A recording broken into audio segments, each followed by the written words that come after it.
Hi, Dr. Liberty here, and we're going to go over a few gems from your first chapter. I'm sharing my screen here, and we're going to make it look big. Okay, so I have 5 things that I want to go over with you that are just little gems, little important things in your introduction chapter. Now, I'm using OpenStax here, which is a fantastic free online textbook. It is free, it is online, but it is a legitimate textbook that regardless of what we're using in our class, this is also a good resource. Now, don't use it as your only resource, but it is a good resource if you have another textbook that is required.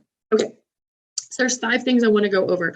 Let's start with number 1. Number 1, this class is called Anatomy and Physiology. Anatomy and physiology. So what are those 2 things? And why do we care? Anatomy is the structure of our parts. So when you are jotting down notes and you're jotting down definitions, anatomy is structure. It's the labeling. It's we get out a model, we look at the body, and we're going to label things. Okay, structure. Physiology is the function. It's how those parts work and do their job. So far you should have 4 words written down: anatomy, structure, physiology, function, and then what is the relationship between these things? Structure dictates function. We usually say anatomy and physiology, so we usually put them in the correct order, that the structure is what's going to dictate how the organ or whatever can do its job, okay?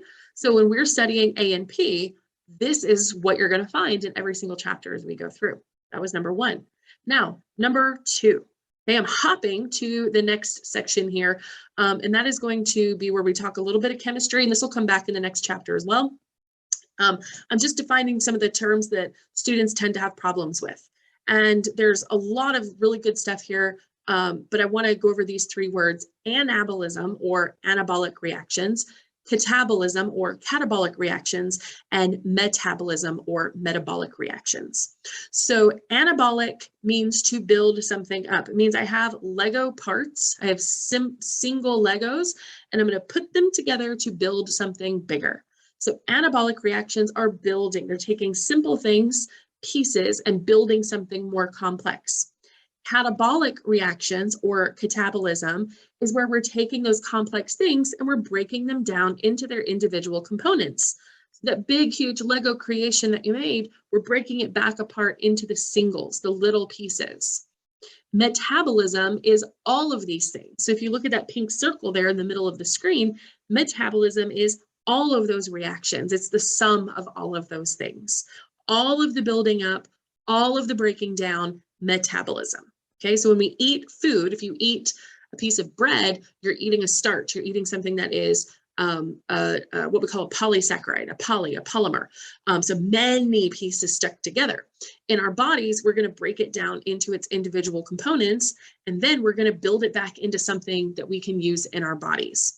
So that is metabolism. It is the breaking down, the catabolism of that starch, and then the anabolism of what else we might make from that. All right, so number 3, we're in the requirements for life, of which there are usually 4 or 5 listed. And one of them I want to hit on real quick is pressure. A lot of students are cool with water, they're okay with temperature. We get to pressure and they're like, what? So all I want to do is tell you, because we're not going to study it this semester, this will be in the second half, the second semester of our A&P course, where we talk about pressure and how it relates to breathing. So pressure, atmospheric or barometric pressure, is important for our breathing mechanism and how we actually do that movement of air. Okay, so in requirements for life, pressure has to do mainly with breathing, as far as keeping our bodies alive. Number 4. Want to mention homeostasis. Homeostasis is a continuous internal condition. It is what we like to call normal, what our body is usually trying to maintain as far as pressure and temperature and glucose numbers and all kinds of different situations. So homeostasis is kind of our normal, right? It is our continuous internal condition that we're trying to maintain. And we have 2 mechanisms in place for when we leave homeostasis for how our body is going to respond to that. And one of those is what you see on the screen here, which is negative feedback loop. And the other one is called a positive feedback loop. I need to make a note right here for you that negative and positive do not mean good and bad. We're going to take the words good and bad out of our vocabulary this whole entire 2 semesters, okay? Those 2 words don't matter, don't work, we don't use them. Negative and positive here have very different connotations from good and bad, okay? Not that at all. So here's the deal. If we have set point, if we have something with a number, body temperature, it's a very easy one. If we are holding at 98.6, then that's awesome. If you go outside and it's really, really cold and your body temperature goes down, or if your body temperature, not a fever, but if your body temperature goes up, if you go outside and it's really, really hot, your body temperature goes up, your body responds to that change in temperature, okay? So in a negative feedback mechanism, if we leave homeostasis and we move away from homeostasis, the body is going to go, no, no, no, no, no, no, no. It's going to say, come back. So in a negative feedback loop, the body's response to you leaving homeostasis is, no, come back. We want you to, you went away, we want you to turn around and come back to normal, come back to that continuous internal state. So the negative here is because we go, no, no, no, don't do that. Don't leave the set point, return to it. So if we get too cold, our body's going to do something to warm us back up. If we get too hot, the body's going to do something to cool us back down, okay? The other alternative to that is called a positive feedback mechanism. So if negative means, no, don't go away. If I say no for negative, what's the opposite of no? It would be yes.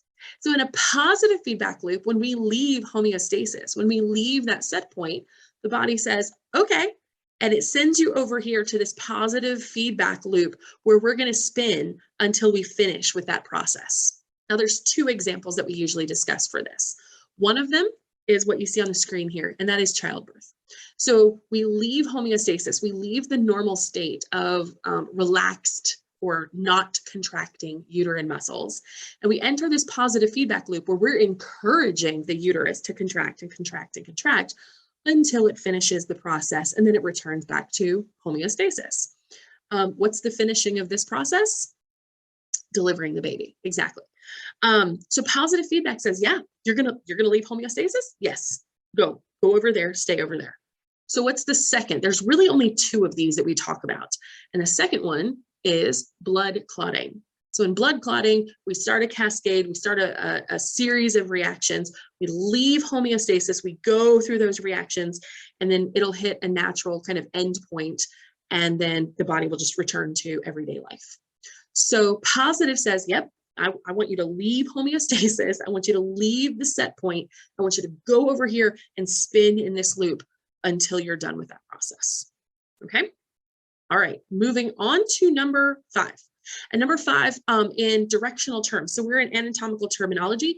This is usually covered in lab. I just like to hit on this one because a lot of students seem to struggle.